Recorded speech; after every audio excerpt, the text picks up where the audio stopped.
What's up, everybody? Long time no see, talk, vice versa. Well, I'm back. It's been like, I checked, it's been about like 8 months since I last posted on the channel. There's several reasons why it's been so long. I guess one of the main reasons, I mean, as you can see, we're in the shop here. This is a Rockstar Garage here in Southern California, and they graciously opened up a stall for my car here. And basically what we're going to be doing is tearing the engine and trans out of this thing today. So in the last vid, we got a new clutch in this car, and I would say it was running okay. At the time, I knew that I was having issues, you could say, with the car, considering you know, all of the crankcase ventilation that was venting out of my engine vent. So pretty much. If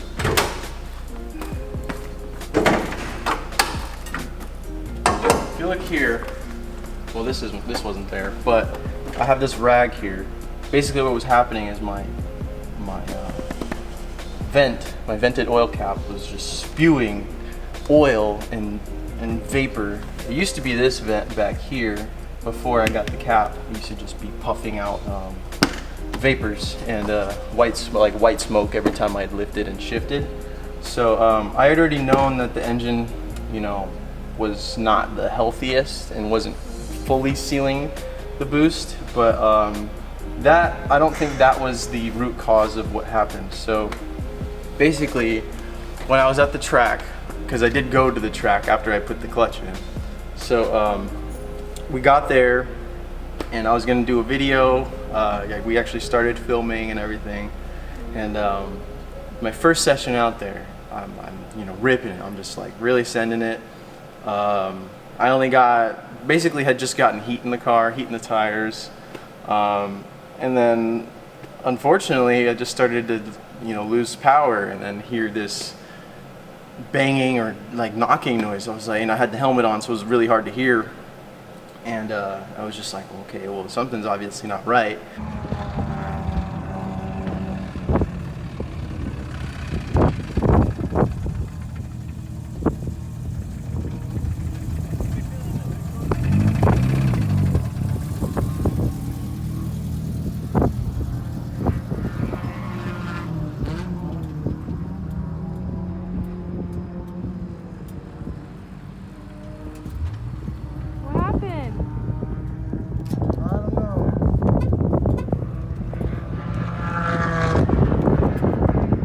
I come back to the pit in the paddock, and I'm just, at that point I can totally hear it. The bottom end was making bad noises to the point where, you know, I just didn't feel comfortable obviously driving the car anymore. And like I said, I was losing power. Like there was no response. I would just give it gas and it would be stumbling. So pulled off, and basically I haven't started the car since that day, and that was in December, and it's now July. It's July 3rd. No, July 2nd right now. So almost 4th of July. And yeah, I mean, it's just one of those things where the car went down. Right now I'm in a position where I don't necessarily have the space to work on it at my own garage.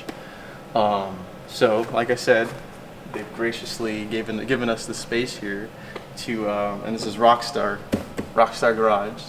Thank you very much.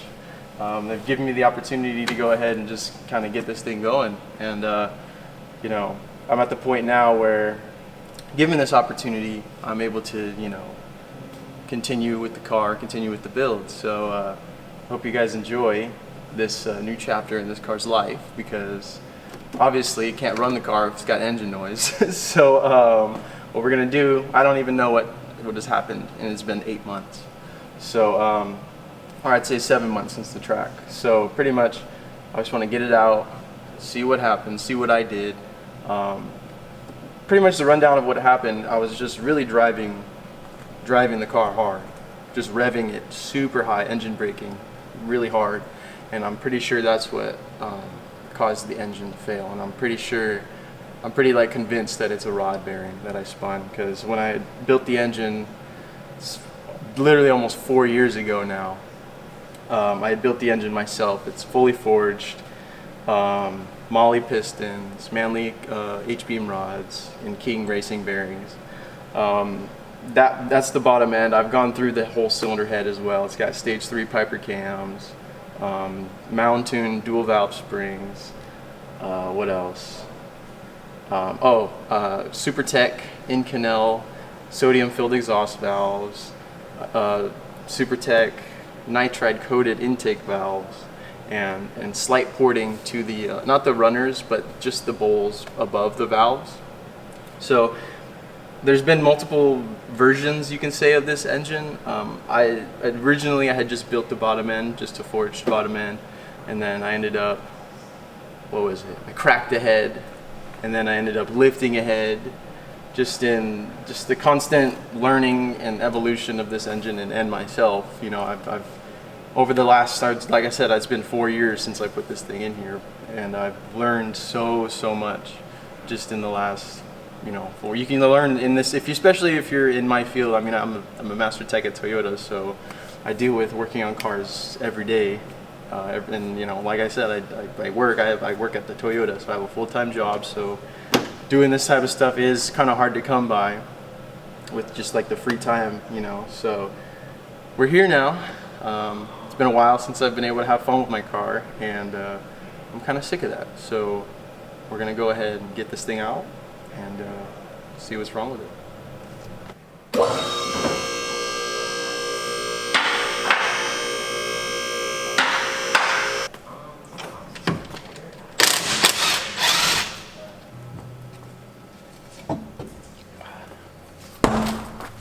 Literally fresh off the track.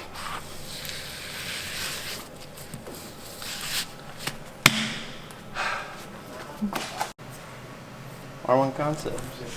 They did me actually really good, to be honest. I'm like 50% through these pads, so I'd say probably got like another track day, maybe one more, maybe 2, but we'll see.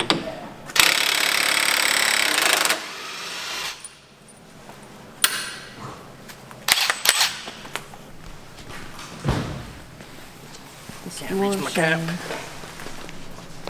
Oh. There we go.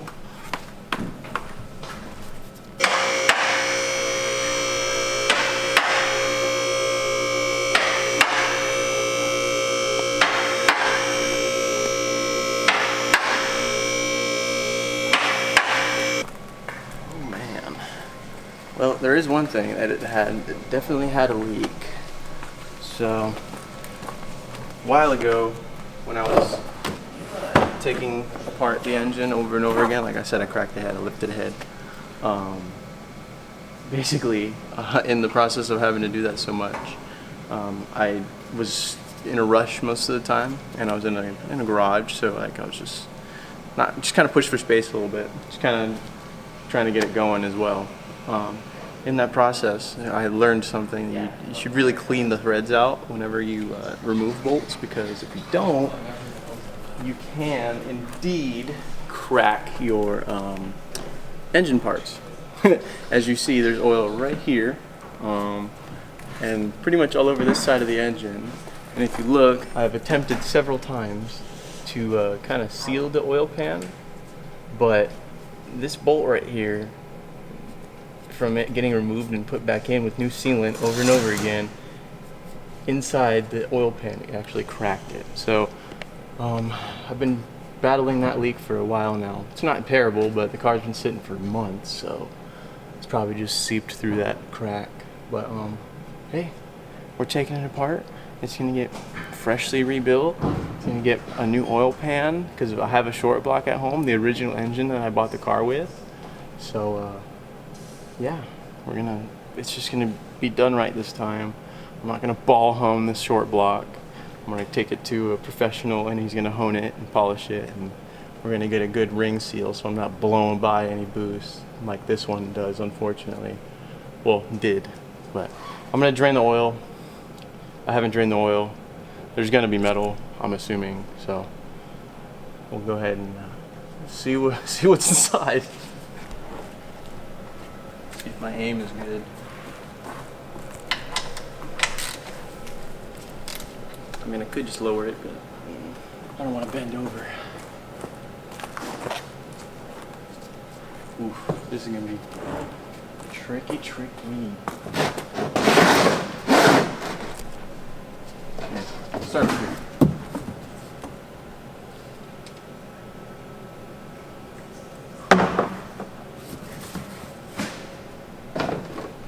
Alright, let's get the light.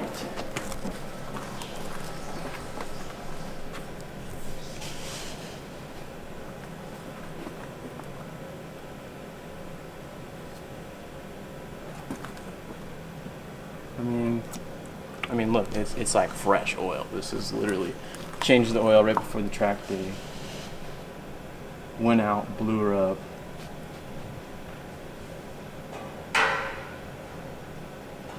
I'm not seeing big chunks or anything, but I'm sure there's chunks in there. Just a matter of time before we see what the truth is. Kind of leading me to believe that I didn't really obliterate that connecting rod bearing too much, but the engine was stalling by the time I got back to the pit, so my guess is that the connecting rod was seizing to the crankshaft, and I probably lost the rod at this point, but yeah, that's what we're gonna find out. So if you didn't know already, if you didn't see the stickers already, I run pretty much all Motul fluid. There's only really two fluids besides the coolant in the engine and stuff. But I'm gonna try and take a shower. This is kind of painful because it's good Motul trans fluid, and it's just, as you see, it's clean and it's gonna go to waste. So I wasn't really too stressed about the oil because, I mean, I change my oil usually every track day, so that's just a given. But this is the Motul dual clutch transmission fluid. It's funny, this isn't a dual clutch, this is a manual. So, I mean, the OEM fluid is a dual clutch fluid, and I took dual clutch fluid out of it, so I'm gonna put dual clutch fluid back in it. And it's been doing me really good. As soon as I switched to this stuff, the tranny stopped making, because I have all Damon Motorsport mounts, so once I put all those in, the transmission was pretty loud. Just not in a bad way, but like in a track car way, if that makes sense. But once I put this stuff in it, it quieted the tranny up really good, and the shifts were really smooth, so highly recommend it. Oh, and for engine oil, I'm running the Motul 300V racing oil, which once I switched to that, no BS, I literally felt like I gained horsepower from it, which I probably did. And yeah, stuff's really good, and the engine really likes it. But this engine doesn't like me because I really didn't care about it. Hence why we're here. But like I said, when I built the engine, I made several mistakes and recorded everything. And if you want to go watch me build it, you can. And you can see me do a lot of things I probably shouldn't have done, except, you know, balancing everything and measuring all that stuff. But like Plastigauge, not the best for track applications, not the best for 30 pounds of boost, you know, but we take stepping stones to learn, you know. So next time around, we're going to be taking, like I said, we're going to be taking it to a professional machinist who deals with these platforms. Get everything looked at, get all the measurements for all my my mains and my crankshaft and all that stuff, and measure all the connecting rod bore diameters and everything. So we're going to dial this thing in this time, make sure that all the clearances are what they should be for this application, because before it was just stock clearances or around stock clearances. I didn't really know for sure because I used Plastigauge.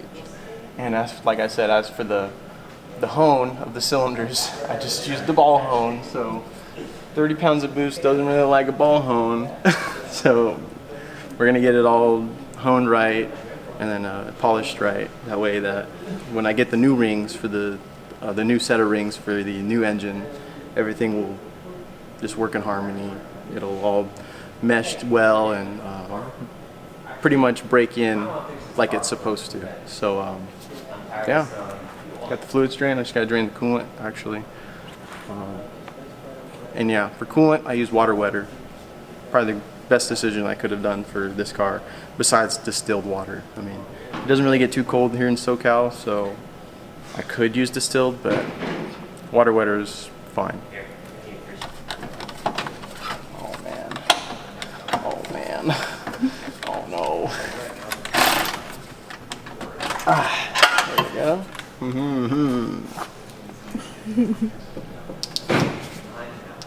A step closer. I'm gonna take the subframe out. The engine and the trans and they're held in on the sides, so it'll all be good. This is the only other mount here, so it'll just be swinging in the wind pretty much. But yeah, almost there, almost done on the bottom, and everything else is just unplugging. What's it gonna do in the wind?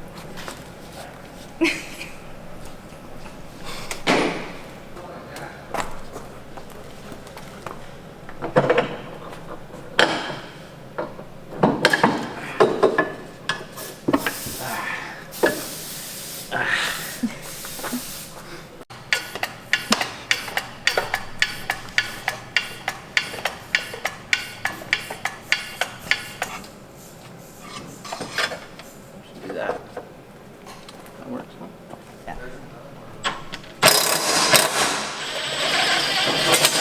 Woo! Slice and dice. Oh my god.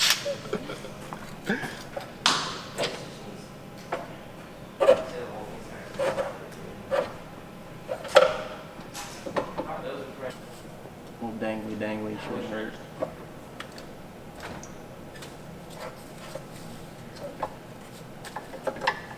Just gonna rotate.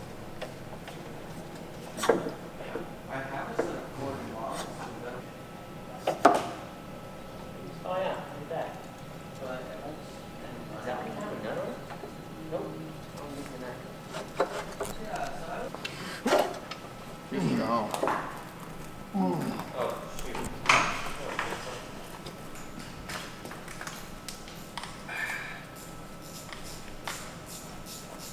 Probably could have helped.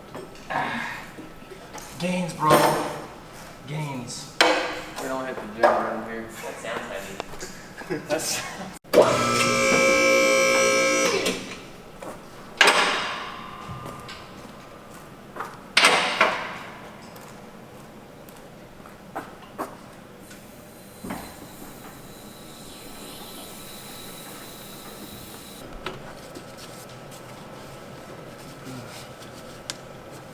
If you know, these PCV hoses are always a pain. Oh.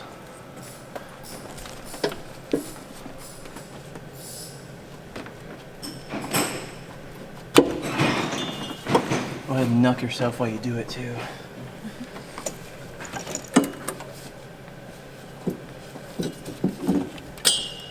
Okay.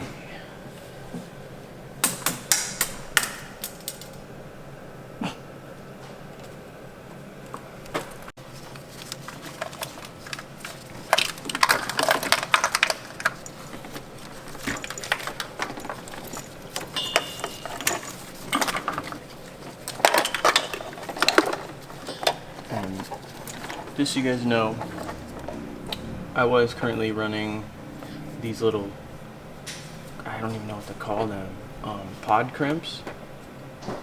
I'm definitely going to be switching over to just I'm going to clean it up first. Well, it's already kind of integrated, but I wanted to get rid of these and just do a direct crimp instead of using these little cylindrical crimps that this wire taps into this coil pack wire.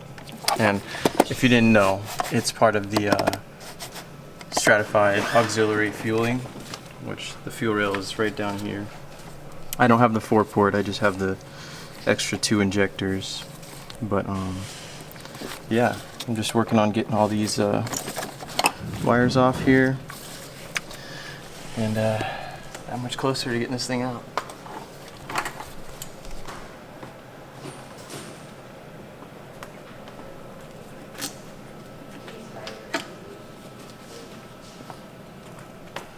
See?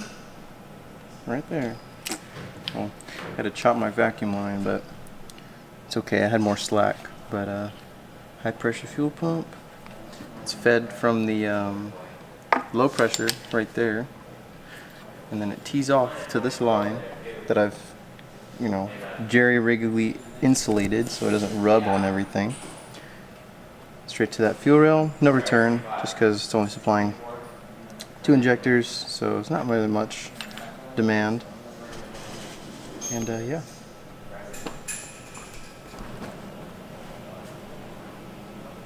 This right here is what we call in the business the power stance. I'm trying not to take a shower right now. Got my nice Koyo radiator. It's a nice, really nice petcock on it. Drain this radiator. It's full aluminum.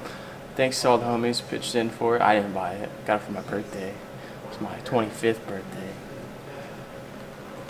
Oh!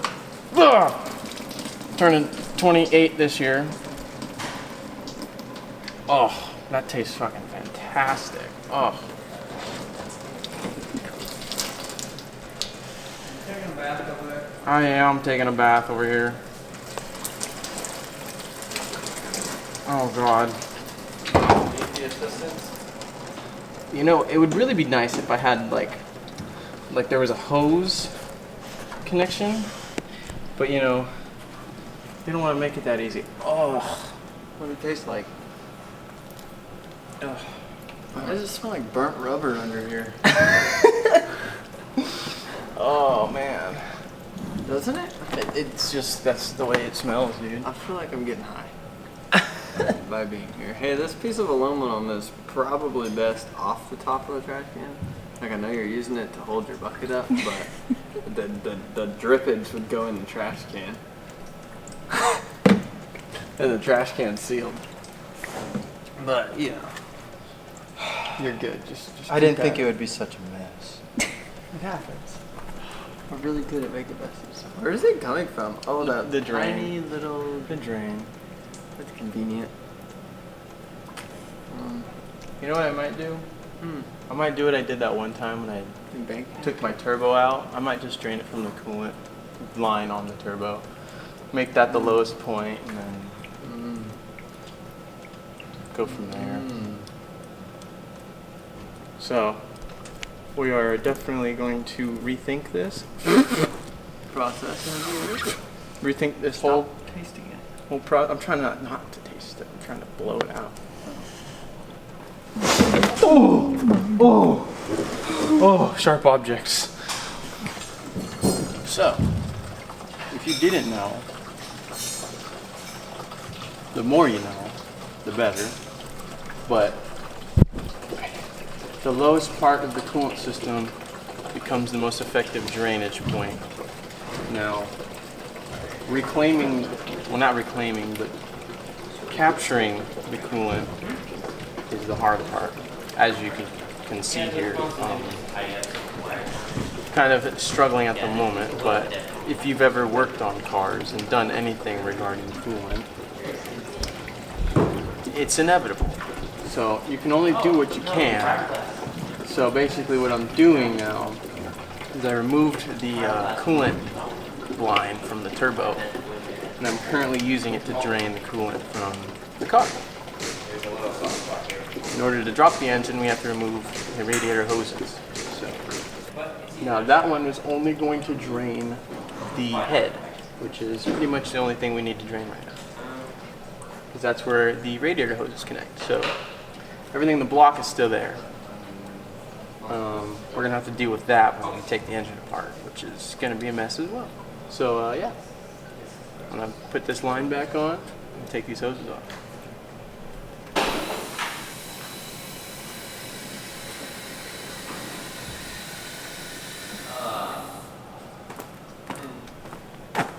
So pretty much, I'm just gonna be lowering the engine onto the jack stands and then undoing all the mounts, the two that are left. There's only 3 on this engine.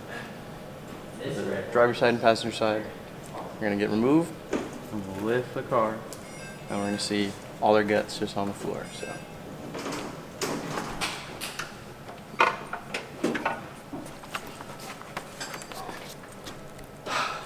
Ready.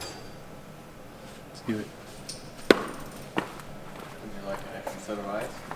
I think I'm alright. I'll let you know that. I'm sure we'll all hear it. I'm sure we'll all hear it. Oh, fuck. Pretty much. Hey, it'll come out easier to take the mounts off. Yeah, I wanted to put it on the jacks first. Just saying. It's quicker if you just put it like 4 feet in the air and just unload the mounts. Yeah, I was gonna mention that the other day. They just dropped the engine from twice, and it came out real fast. Figured I'd start off there. Alright, you guys let me know if you see anything weird.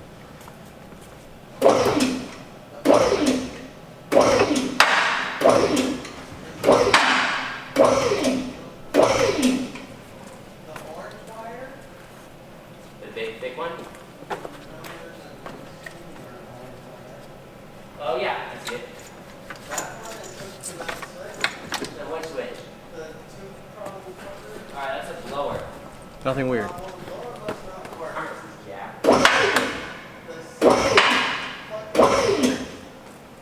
Check my axles. Oh.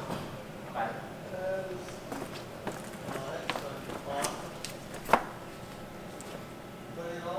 Bring goes the lights. Found something weird. One moment. Don't have the. Do you see the white wire back there?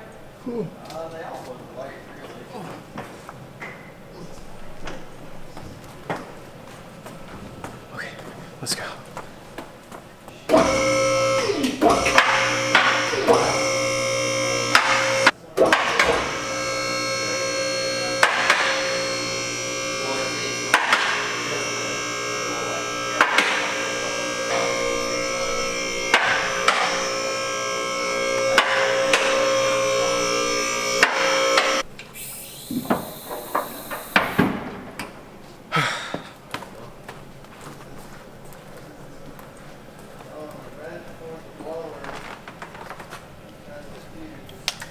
Well, there's another red wire. So I'm sure at this point now you can see what's happening. Basically, at this point we have to disconnect the engine from the transmission. To do that, I have to get it off the jack stand, right? So, I'm gonna go up with it, and then next thing you know, next thing you'll see is the transmission off. So, get to it.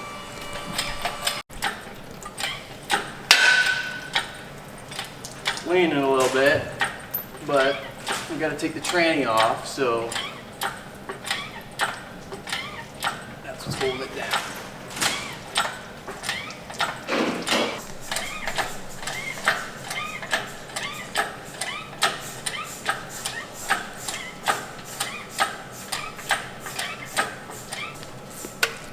ACT, stage 3, unsprung clutch. Thing's pretty gnarly.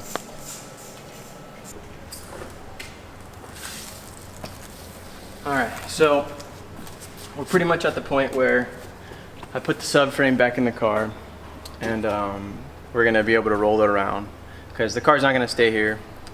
Obviously, it's a functional shop, so they gotta have the space to do their work. But again, I'm very grateful for them opening the space. If I didn't have this space, it would have made it significantly harder to be able to do this. But we got it out, it's right there. So basically from now forward, I'm gonna be taking my time to go through this thing, take you guys along the ride. And like I said, I was pretty new to the whole engine scene, building scene. But over the last like 4 years, I've gained a lot of experience and expertise in the field. And, you know, at work I do engines regularly, you know, so this type of work is starting to get normal to me. But obviously performance is going to be a lot different than just your average everyday car. So yeah, I'm going to make sure that this time around, instead of only lasting 3-4 years, this thing is going to last, hopefully, you know, my goal is 10 plus, you know, hopefully I won't have to take the engine out of this thing for a while. So another thing is dropping the power. I know I was running E50 before. I'm going to be probably switching just to 91 pump gas, just because making that much power really isn't useful, you know, because you start getting the car hot and it starts getting heat soaked and you're not really making much power out there. So my goal right now is probably going to be around the 350, 380 range, depending on, you know, what they can do with the 91. And then once I start adding aero, or if I want to go back up to 400, that's always possible. I just have to switch fuel types. But yeah, so this is pretty much a stopping point for now. The car, like I said, it's gonna take time and it's gonna be a process to get all this stuff done. But you guys are gonna come along the ride, so I appreciate you for tuning in and still supporting me and the channel and everything, because I have been MIA and, you know, incognito kind of when it comes to the channel and people commenting and stuff. But that's gonna change because we got a lot coming. Like I always say, you know, I have a ton of plans for this car. It's just you got to be able to work out the time, and just the situation has to be right for me to be able to do it. So thank you again, Rockstar Garage, for opening the shop up. I'm really grateful because I wouldn't be able to do this, at least this easily. I'm just really grateful, honestly, and I'm really excited to get this thing back on the road and back on the track and keep ripping. So appreciate it, and see you guys next time.